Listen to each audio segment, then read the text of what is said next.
আসসালামু আলাইকুম এভরিওয়ান, সবাই কেমন আছেন? আলহামদুলিল্লাহ আমি ভালো আছি।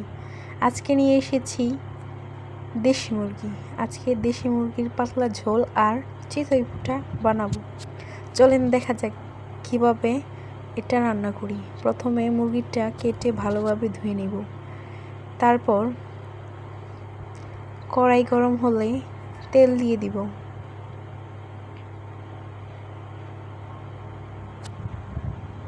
তেলটা গরম হয়ে আসলে দিয়ে দেব তেজপাতা, এলাচ, দারচিনি।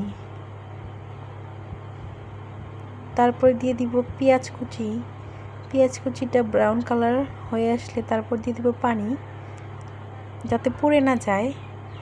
তারপর ফ্রিজে রাখা ছিল আদা, রসুন, জিরা, ওইগুলাই দিলাম। তারপর এগুলো নাড়াচাড়া করব। স্বাদ মতো লবণ দিব।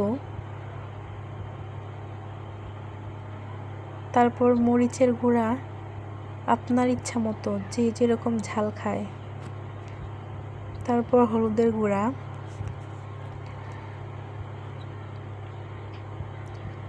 তারপর এটাকে ভালোভাবে কষাতে হবে। কষানোর মাঝখানেই দিতে হবে কাঁচামরিচ, স্বাদটা বাড়ানোর জন্য। এটাকে আবার অনবরত নাড়াচাড়া করতে হবে। এটাকে ভালোভাবে কষাতে হবে।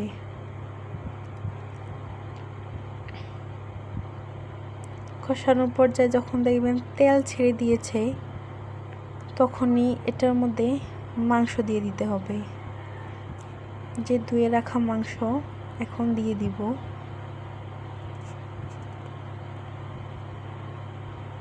মাংসটা দিয়ে নাড়াচাড়া করতে হবে যাতে লেগে না যায়।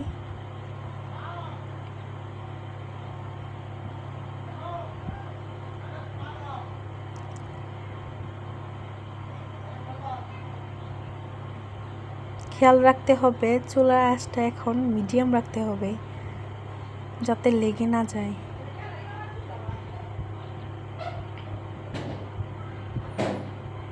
ভালোভাবে নাড়াচাড়া করবেন। তারপর ঢেকে দিবেন। ঢেকে দেওয়া 5 মিনিট পর ঢাকনা উঠিয়ে আবার নাড়াচাড়া করবেন।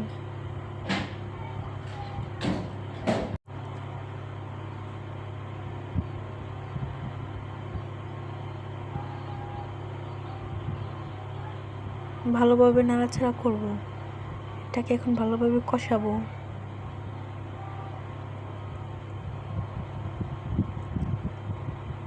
তারপর আবার ঢেকে দিব। আবার 5 থেকে 6 মিনিট পরে এসে আবার ঢাকনা তুলে নাড়াচাড়া করব। মাংস যত ভালো কষবে তত খেতে মজা হবে।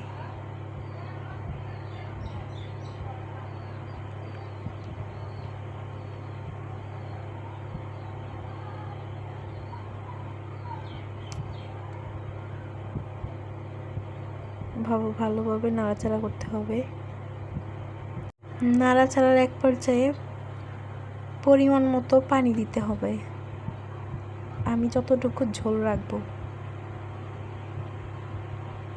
যেহেতু এটা দেশি মুরগির পাতলা ঝোল, তাই ঝোল ঝোল রাখবো। চিতই পিঠা দিয়ে খেতে ভালো লাগবে।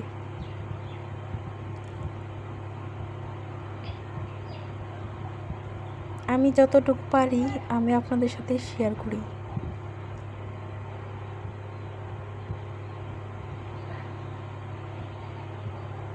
ঢেকে দিব।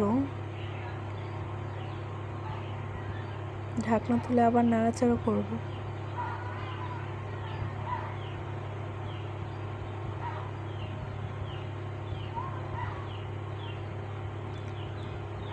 আবার ঢেকে দিব।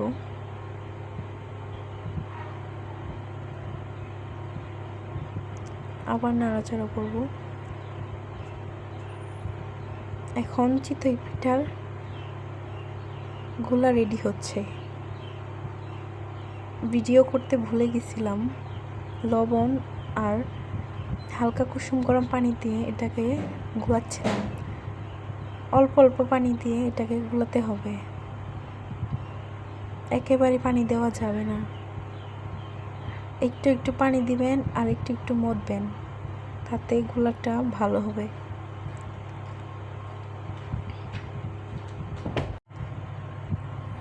আর অপর দিকে আমার মাংসটা প্রায় হয়ে এসেছে।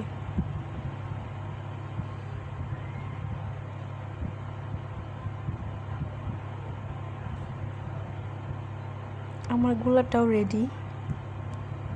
কিছু ভাজা মশলা ছিল, ওইটা দিয়ে দিলাম।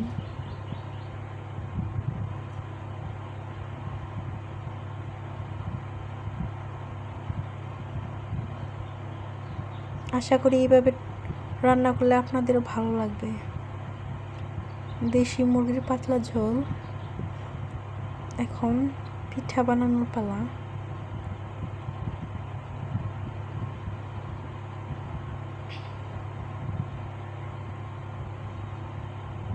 ভালোভাবে ম্যাশ করতে হবে যাতে কোনো দানা ভাব না থাকে।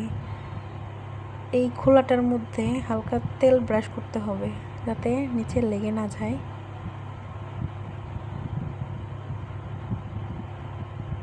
এখন দিয়ে দিব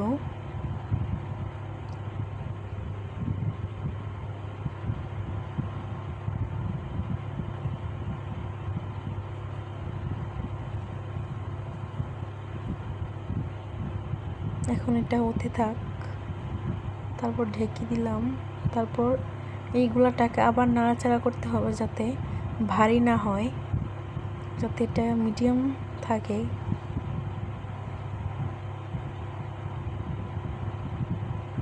এই তো আমার পিঠা।